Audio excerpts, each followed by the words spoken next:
Welcome to the Positive Impact Podcast, where we dive into the world of movers, shakers, and changemakers, creating a positive impact on the world.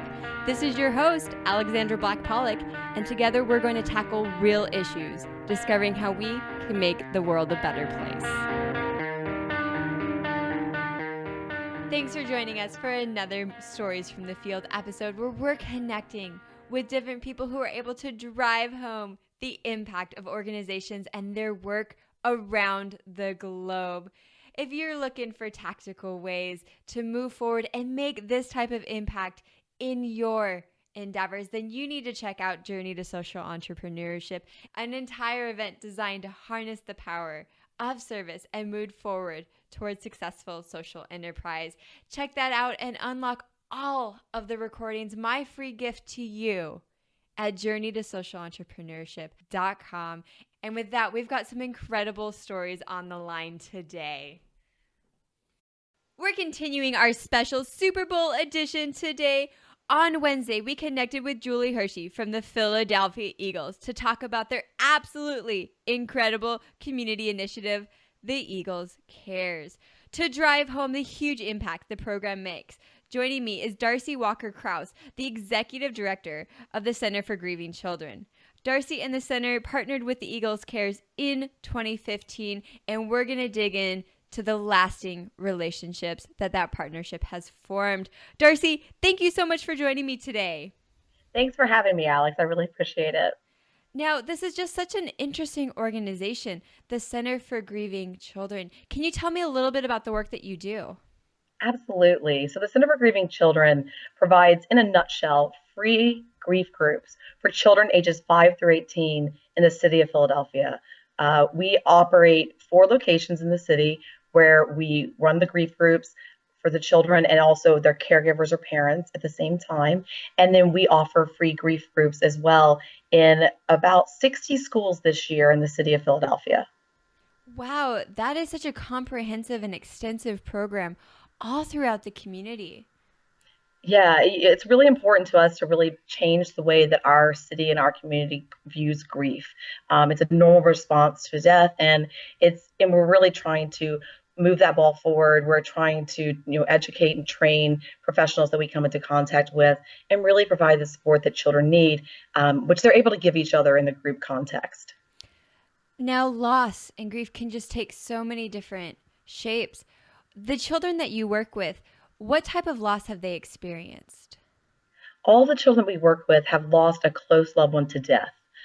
So typically, the largest percentage we see are, parents, siblings, but we also have grandparents who are caregivers to children. You have cousins that are being raised in the home, just like a sibling. And so we don't draw a line in the sand. It's really, we let the family talk to us about that loss and try to help them through it.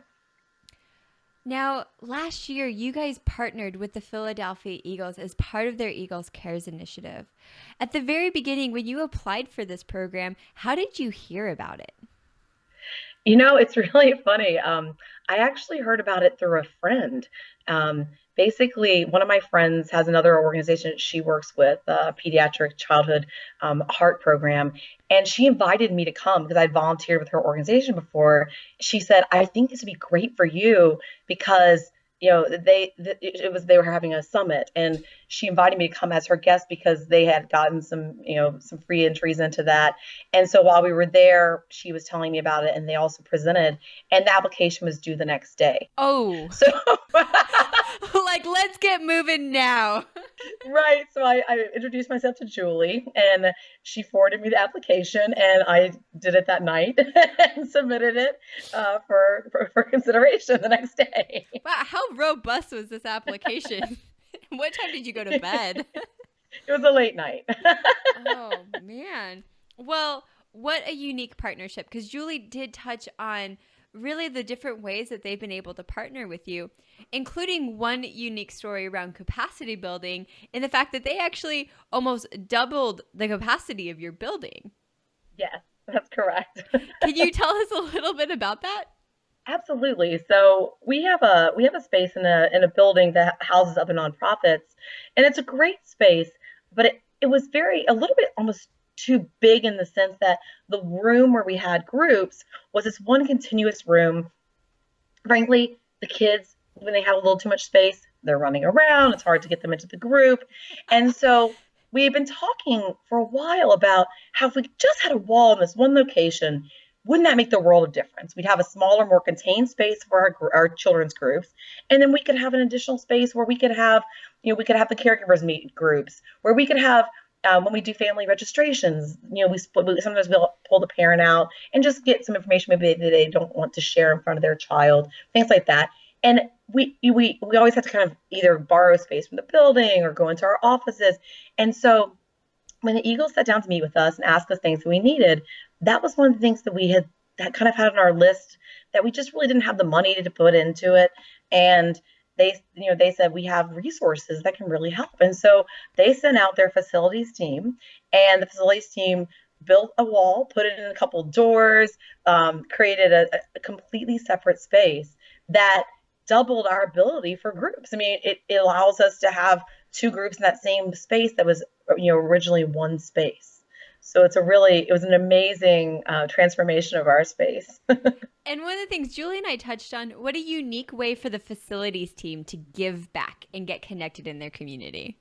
Right, exactly. And they spent a lot of time with us. And so it was really, a neat opportunity for us to get to know them and for them to give back. It was wonderful. And I've also seen some photos of the painting of this wall. So it looks like you guys got to do several different cool events with this.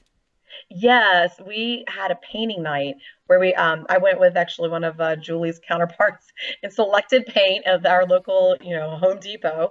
And we brought it and we had the players and our children and families paint the space together. And it was such a special moment to see these kids, who are going through a really tough spot in their lives. And they've lost someone that they love and they'll never see them again. And they're trying to cope and move forward. But to have the opportunity to look at one of these players that you idolize and have them say, hi, nice to meet you. You want to go paint some walls together? It was just a really amazing experience. I mean, their faces lit up and everyone was so excited and just jumped right in. Oh, I can only imagine just like the sheer joy and excitement. I mean, I'm not even a kid right now and I would just like be totally stoked. Yeah, so it's pretty exciting. I mean, I'm the adult here, and it's pretty exciting. Oh, cool. Now, that's just one facet of the ways that this partnership has really allowed you guys to build out your program. What is another unique way that this partnership has kind of developed? Well, I think that one of the best parts of the program is that the Eagles provide lunch and learns. And during these lunch and learns, it's typically someone from within their organization, although sometimes if there's a consultant they've worked with who's been helpful, they'll bring them in to speak to a certain issue. And the lunch and learns were really helpful. The two that kind of for me stand out the most, there was one lunch and learn where we sat down and they had a person speak to branding and messaging. And this person had done the messaging for the Eagles. And basically they walked all the organization partners through how to create messages about your organization. As a small organization, I don't have the money to pay a consultant to do that for me. And it really walked us through how you do this with your staff, with your board. And we did do that. And we came out of it with a much more powerful and cohesive message about who we are, what we do, a little bit of a tagline that summarized all of that.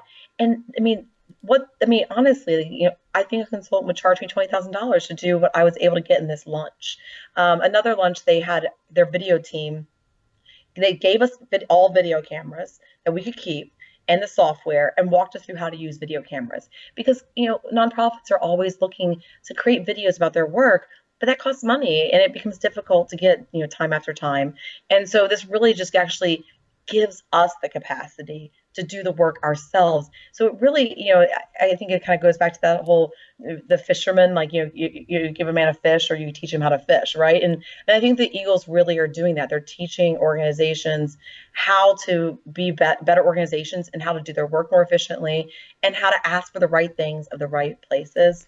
And that was, I think, one of the most powerful aspects. What a change in focus from just kind of, we're partner with you once at an event, and those are great events that you see throughout the NFL, but to really shift from that kind of one-time touch to really focus on that capacity building and kind of give the gift of either a $20,000 training at a lunch or the tools, the skills, and really teach you to fish within your organization and how to spread your message. I mean, that's for a small organization, that's really big. Yes, it's transformative, definitely.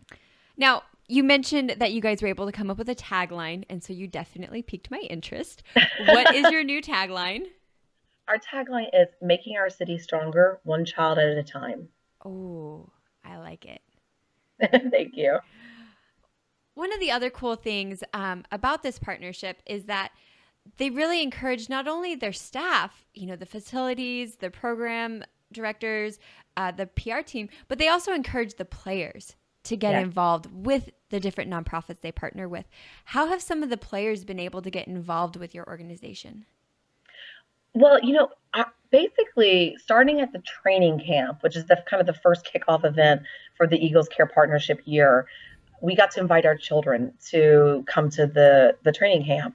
And I watched one young man who actually had just graduated from high school, but he had been a high school football player, and he heard about this, and he said, "I know I graduated, but can I come to this?"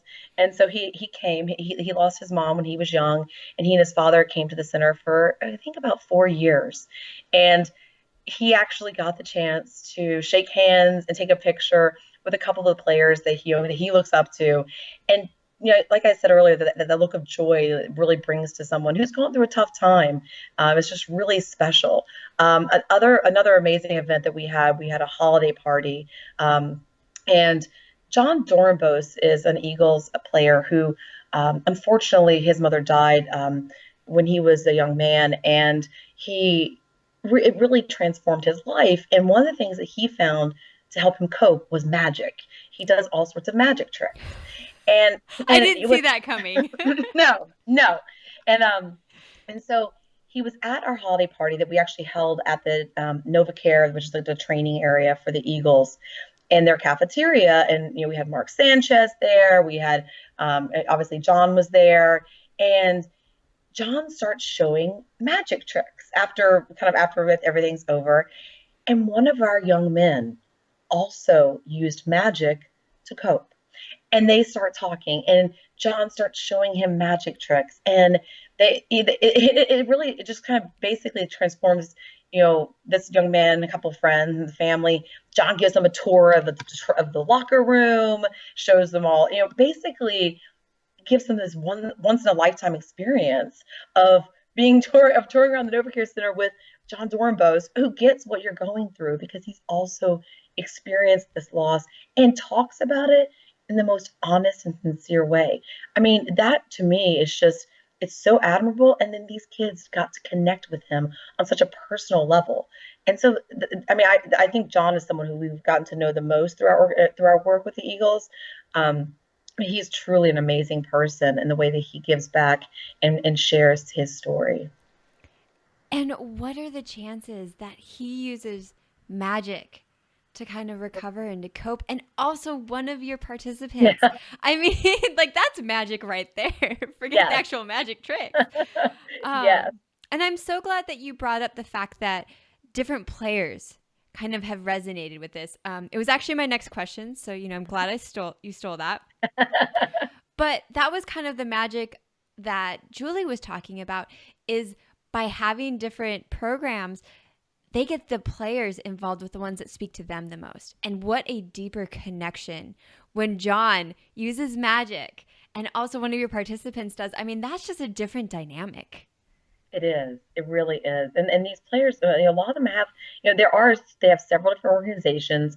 There's something that will speak to an individual player. And it really is just to look up to see these idols who understand what you're going through and made it out on the other end, and they're obviously doing well. That is so powerful for our children. It gives them a look at what the future could be. Ooh, it gives them a look at what the future could be. Now, if that's not an impactful program, I really don't know what is. One of the focuses of this Eagle program is it's a year-long, very intensive endeavor. But one of the things they've talked to me about is that their goal is for it to be a long-term relationship. Mhm. After going through this program for a year and moving into kind of that second season, if you will, what has the relationship looked like now? Well, I think the first thing that the way it changes is that I know how to get in touch with the community relations department at the Eagles. I mean, and I It's mean, I know kind it of sounds, odd, right? You're like, I have their yeah, email. This is like powerful. yeah, in a relationship, like they recognize my name and my email address, and And they uh, open them. yeah, right. And I mean, so I mean, honestly, just on that very basic level, but it's beyond that. At the end of our partnership, we had a meeting, and we sat down and we talked about the year and what it would look like in the future.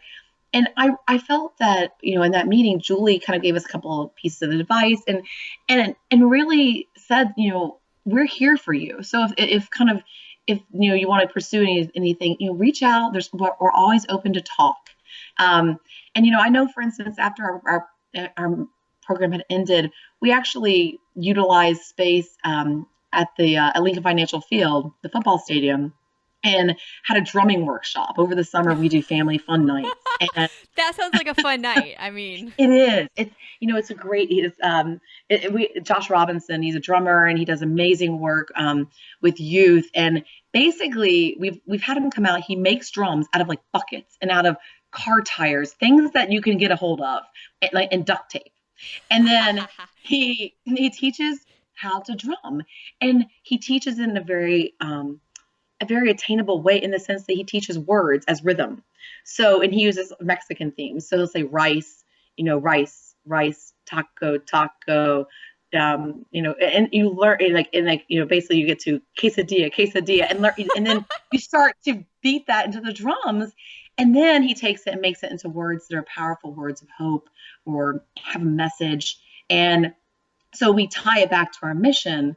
But the Eagles gave us that free space to go and run an event. And how cool for our kids. It was in the press boxes. They could see the stadium. I mean, really an exciting, and yet again, like another exciting opportunity for the kids that both connects to our mission, but also lets them kind of have a little array of hope in the process. so earlier we kind of touched on this video recording equipment that you got. Did that happen to make it to this drumming night? No, it did not. We should have done that. It did not make it to the drumming night. So we're going to work on some of the takeaways that you got from the Eagles program because that would have been so cool to have a video of. That would have been. But you're right. That is such a unique opportunity. And to have it, I mean, any big stadium that you just walk out to, it's exciting. And it's kind of this compelling, and you stand a little taller and you pay a little more attention. It's exciting. Yes. Especially if you happen to be a giant Eagles fan and you're walking out onto Liberty Station. And most people in Philadelphia are giant Eagles fans. Or they hide it if they're not, because you'll get in trouble. Our city is notorious for that. We'll keep the toe to the line. All of Philadelphia is a Philadelphia Eagles fan, right? Exactly. And let's be honest, with a program like the Eagles Cares, I grew up, my brother was a diehard Eagles fan, and brother sister rivalry. We grew up in Idaho, by the way. But brother sister rivalry, never was much of an Eagles fan, but I have to say, after going through these two interviews with you guys, I'm singing a little bit of a different tune. Yeah, it definitely made me a bigger fan. I'm a big fan of the group, and I think that they're all just a class act. Yeah, and it's definitely a program that I do hope to see spread throughout the entire NFL and really shift those mindsets and work for ways for their players to develop long-term relationships with different communities in the organization, and not just the players, but their entire staff, because they are such, I mean, communities are fighting over having NFL teams. Living in San Diego right now, we're going through quite the struggle on, are the Chargers going to stay? LA's trying to get teams. And to shift that focus not to the fact that we get to have this NFL team, but also the fact that this NFL team really is a part of the community, and it's a community we're invested in. Yes, absolutely. Well, Darcy, so for my last question of the day, going into this whirlwind, didn't see coming relationship with the Eagles where you're filling out that application in the middle of the night, what is the most surprising thing that has come from this partnership? I didn't expect it to change our organization the way that it did, and for the better. I mean, I think it made us stronger as a team. It made us stronger in our messaging, but it also, I think, it really brought a sense of community among our families that is continued even after the partnership. And I think that it really just made our organization a better organization, more tied into the community. So I just think that it really, really was transformative. Such an incredible sentiment. And I'm sure that's exactly, even beyond the Eagles' wildest hopes, that they were going to transform different nonprofits in their community. Yeah. Darcy, thank you so much for joining me and for sharing all these incredible stories. Thank you so much, Alex.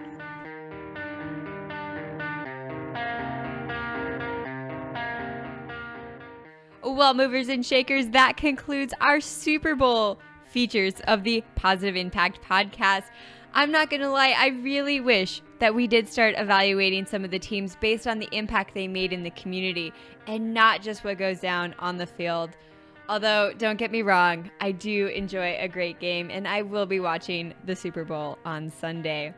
For all of the resources mentioned today, including some incredible photos, head on over to our show notes page at positiveimpactpodcast.com/stories/Eagles. If you're looking to change up your newsfeed and have a little bit more positivity in your life, join our Facebook group at facebook.com/groups/positiveimpactcommunity. Until next time, keep doing your part to make the world a better place.